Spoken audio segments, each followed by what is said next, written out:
Les équipes de secours d'urgence doivent arriver sur les lieux d'un accident au plus vite. Et il y a beaucoup de moyens différents d'y parvenir. Nous embarquons avec les services d'urgence britanniques qui vont nous conduire dans le feu de l'action et qui sauvent des vies tous les jours. Cette fois, nos caméras vont suivre une mission spéciale. Je suis admiratif d'un groupe très spécial de personnes et je veux que vous voyiez exactement ce qu'ils font. Alors je vous présente l'équipe qui vole au mépris du danger dans un super hélicoptère. Voici les ambulances aériennes des Midlands. Ces services sanitaires aéroportés disposent de 3 hélicoptères, toujours prêts à partir en mission d'urgence. Grâce à une équipe spécialisée composée d'ambulanciers, de médecins et de pilotes, bien sûr, ils couvrent 6 comtés, ce qui représente une population de 5,5 millions de personnes et peuvent transporter un patient à l'hôpital en seulement 15 minutes.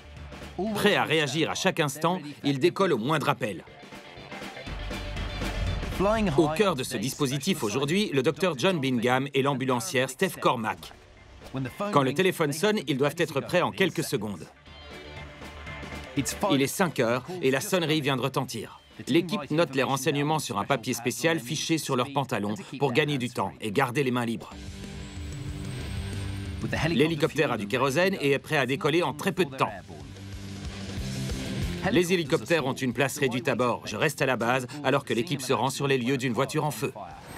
D'après ce qu'on sait, un adulte est touché par un feu de voiture. On peut voir le feu juste là.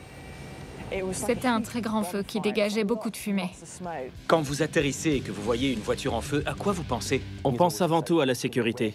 Où peut-on atterrir? Comment atteindre le patient au plus vite? On doit se poser loin de la fumée et loin du feu pour ne pas être touché et ne pas déranger les pompiers. Le feu n'est pas sous contrôle. On va rester à l'arrière par sécurité. Les pompiers tentent de maîtriser le feu et Dr. John commence l'examen du conducteur. Il n'a subi aucune brûlure. C'est positif parce que ça peut vite être grave. Heureusement, il a pu nous dire qu'il n'avait pas été brûlé par les flammes. Pour ce qui est des difficultés respiratoires dues à la fumée, souvent les personnes exposées développent une détresse respiratoire et ont des difficultés pour respirer. Vous avez mal à la gorge? Je vois, ça vous fait tousser. Vous n'avez pas de mal à respirer? La tête qui tourne ou des douleurs? Non. Je vais écouter vos poumons.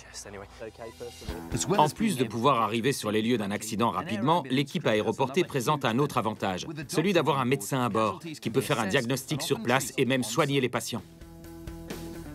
On va juste faire un examen complet pour s'assurer que le patient respire normalement, que son taux d'oxygène est bon, que sa tension artérielle est correcte. Et si après ça il se sent bien, alors il n'y a aucune raison de le garder.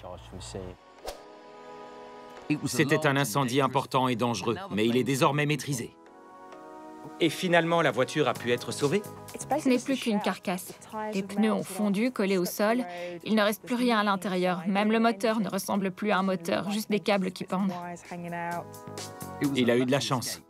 Le patient a pu repartir sain et sauf et l'équipe a repris l'hélicoptère. On va tout ranger rapidement et partir sur une autre intervention. On ne sait jamais ce que sera le prochain appel. C'est la nature même du métier.